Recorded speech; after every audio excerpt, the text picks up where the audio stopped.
náhodou by ste chceli nejaký iný suvenír ako Mozartové gule a podobné hovadiny z Viedne, ale takého futbalového charakteru viac, tak na viedenskej hlavnej stanici Vienna Hauptbahnhof sa nachádza na -1 takýto vintage obchod s futbalovými dresmi. Treba si pripraviť takých 100, 150, 180 eur za jeden, ale sú také, že fakt, že staré. Že fakt tam nájdete dresy, čo majú 30, 40, 50 rokov, ktoré nosievali, tak hen tam vzadu napríklad je hneď dres francúzska, staré rakúske dresy, rôzne. Dokonca aj drese zo Santosu som tam našiel, brazílska liga. Práve sa nachádzame vo Viedni, sú s kolegom a ešte ideme po jedného. Ideme na... minule sme boli sa pozrieť na First Vienna, to bol vlastne prvý futbalový tím tunak v Rakúsku a teraz sa ideme pozrieť na vôbec prvý športový tím v Rakúsku, Wiener Sports Club. Hrajú dnes 3. ligu, tak sme išli na výjazd ako východné presburské krídlo fanúšikovia FC Wieneru. Tak ideme kúknúť v miestnu kultúru.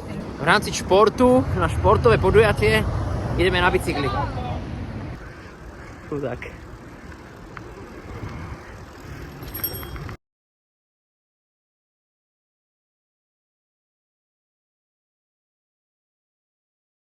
Tak už sme na miestnom štadióne, tu je za nami. A tu je miestna krčma, miestna hospoda klubu Wiener.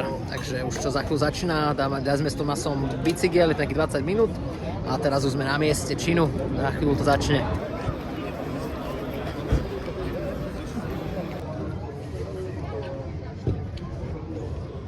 Jedno dám na Instagram.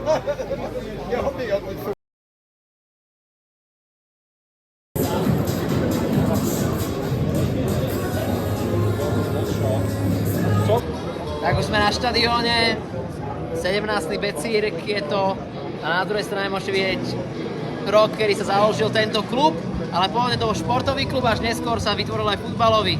Ale aj tak stará záležitosť a teraz máme tento krásny nový malebný štadión, to je úplne cool a toto sú moji kolegovci z Rakúšania.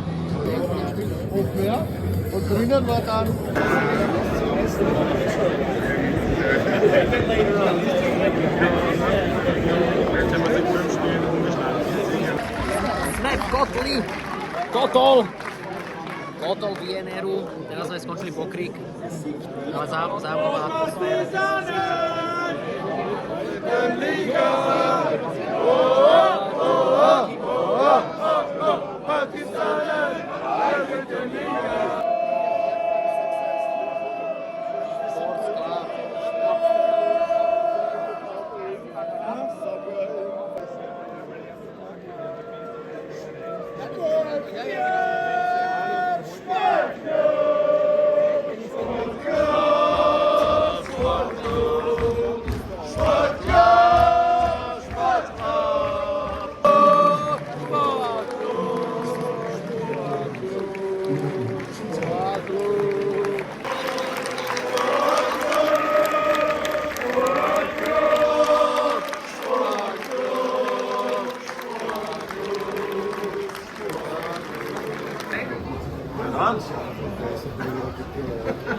Zápas sa skončil, žiaľ Wiener prehral nakoniec 0-2, ale ako ideme teraz ešte do ich miestnej krčmy, takže to je fajn, dávajú tam pivo české Čierna hora, úplne cool, tak ideme na jedno Montenegro a potom pôjdeme pomaly domov.